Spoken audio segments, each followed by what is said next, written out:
you want to make sure that you're prepared for the winter with the right tires. Now, if you plan on getting winter tires, we want to make sure that the tires you get have a snowflake on them.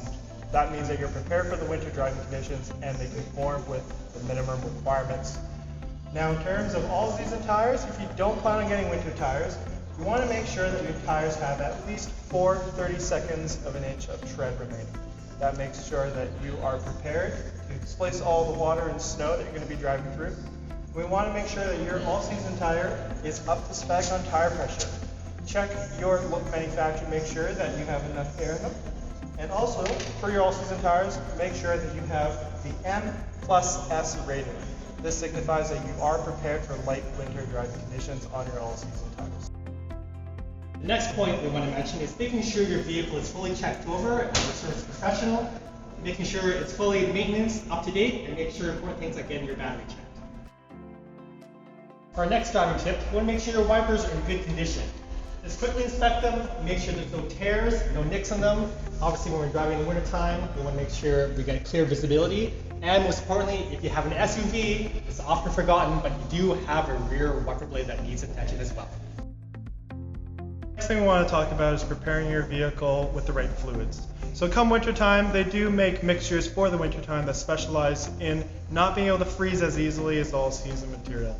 So what you want to do is go under the hood, look for the windshield wiper logo, usually a black, blue, or yellow cap, and you just want to take a peek and make sure you have the right amount of liquid in there.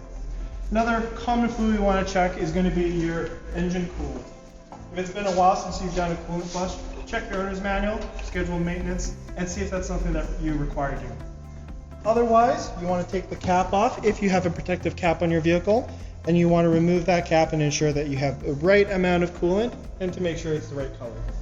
If it is long in the tooth, it may be time for a replacement, in which case you want to visit the professionals to have that done.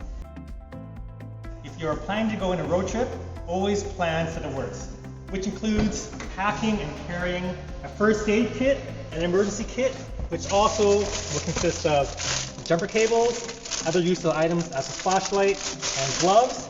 It's also smart to also pack some extra food, some snacks along the way, a couple of bottles of water in case, extra clothes, even a blanket. And a little tip for me is I will always carry a little bit of cat litter in the car just to help you get traction out of those really sticky situations. Before you head out on a trip, to make sure what the driving conditions, the weather conditions, and the traffic conditions are like wherever you're going. Now, if I wanted to go to Kelowna, I'd want to check to see what the conditions on the Coquihalla Highway were. Hey Google, what's traffic like on the Coquihalla? There's light traffic in Coquihalla Pass. Thanks, Google. For our 8th and final tip, it's important that wherever you are going, you want to make sure that you are prepared with a fully charged phone, a full tank of gas, and make sure your family and friends know exactly where you're headed. Just in case of emergency, they'll know where to find you.